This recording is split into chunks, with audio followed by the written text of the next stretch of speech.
nna gị nwee ego.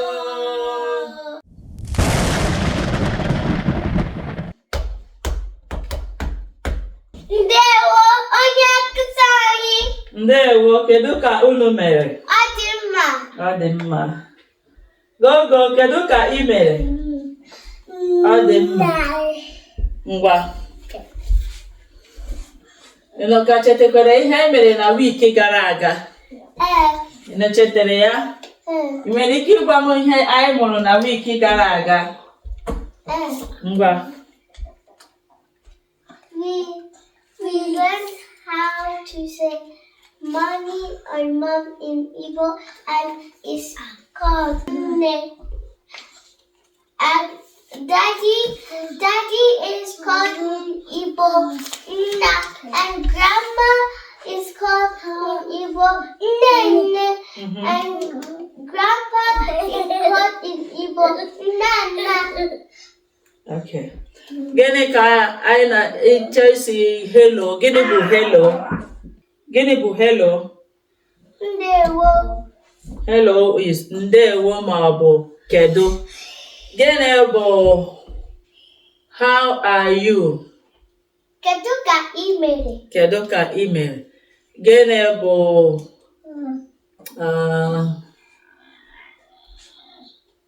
I think that's it. Okay. Today we are going to learn more Igbo words, okay? Okay. So anyị amụọla gịnị? Greetings, that is ekele, okay? Anyị amụọla gịnị? Ekele na olu Igbo, otu esi ekele, greetings, right? Oh, yes. Anyị amụọla gị ihe a na-akpọ mommy na daddy n'Igbo. Gịnị bụ mommy? Nne. Mommy bụ nne ọ nne m. Nne. Gịnị bụ daddy? Nna. Nna. Gịnị bụ grandpa? Nna. Gịnị bụ grandma? Nne. Nne. Good job. So n'ụbọchị nke taa ihe anyị ga-amụ bụ okwu Igbo kwa. Ihe anyị ga-amụ taa bụ brother and sister, okay? Okay, that's easy. Hold on. Anyị ga-amụ brother and then anyị ga-amụkwa ihe a na-akpọ sister n'Igbo, okay? Then anyị ga-amụ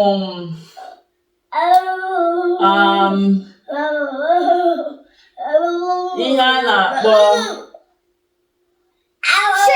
church. Anyị amụọla school, but ka m tikwa ya so that ka ị nwee ike na-echeta ya, you know?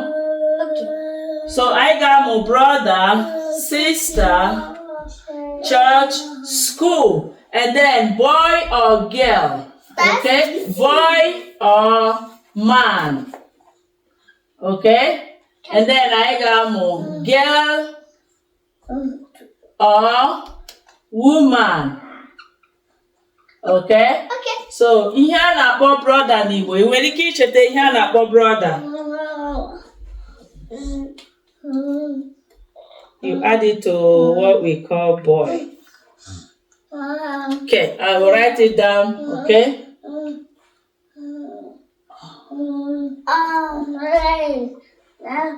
I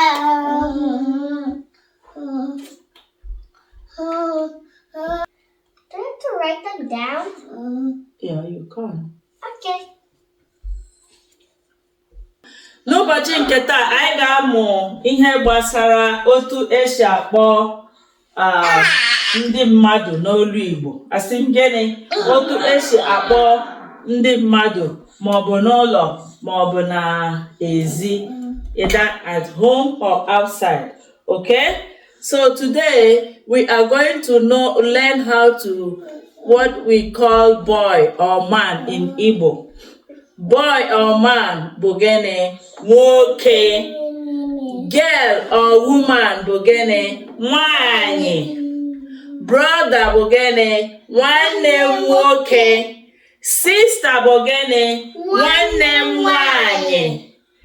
Church bụ gịnị? Ụlọ ụka maọbụ ụlọ ekpere. Ekpere is prayer, okay? Church is where you go to pray. School bụ gịnị? Ụlọ akwụkwọ. Okay, so I ga na-amụ okwu Igbo maybe 5 a day so that inwe ike na-echete ihe anyị mụrụ, okay?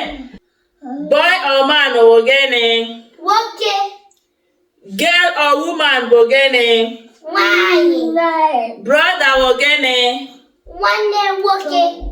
Sister bụ gịnị? Nwanne nwanyị. Church bụ gịnị? Ụlọ. Ụlọ ekpere. Ụlọ ekpere. Ụlọ ekpere. Ụlọ ekpere. Maọbụ ụlọ ụka. Okay?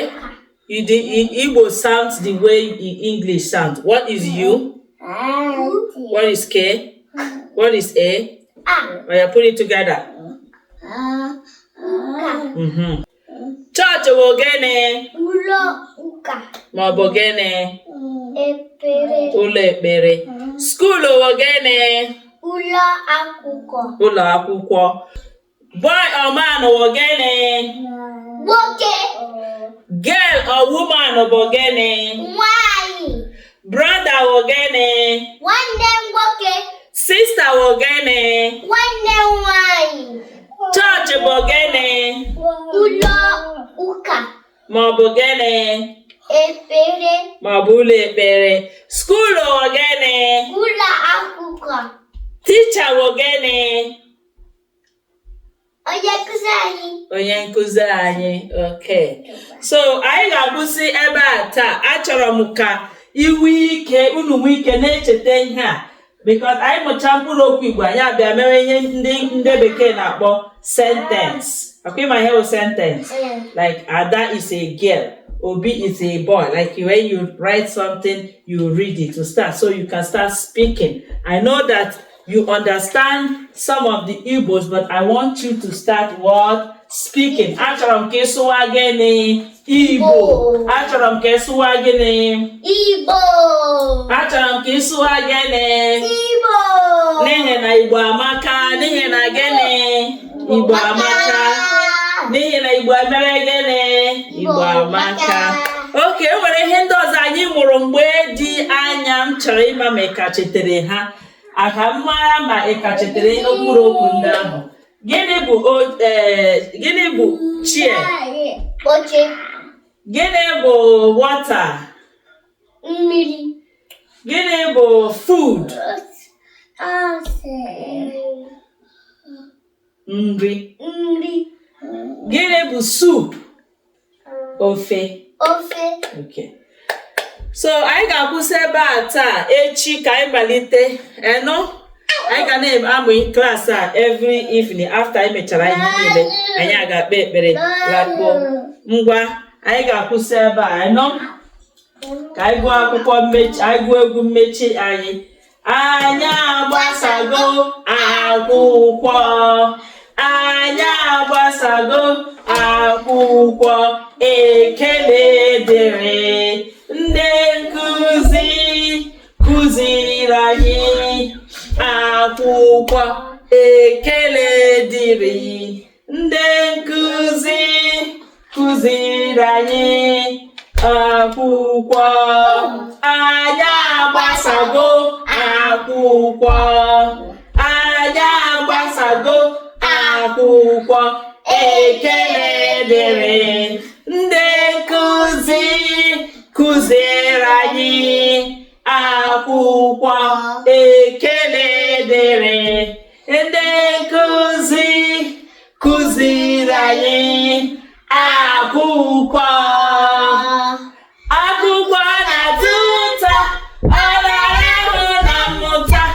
Onye nwere nkasi obi, ọ ga-amụta akwụkwọ. Na bụrụ na nne gị na nna gị nwee ego. Na bụrụ na nne gị na nna gị nwee ego. Ngwa ka emesịanụ, ka chi fọnụ. Ka ọ bụ. Bye.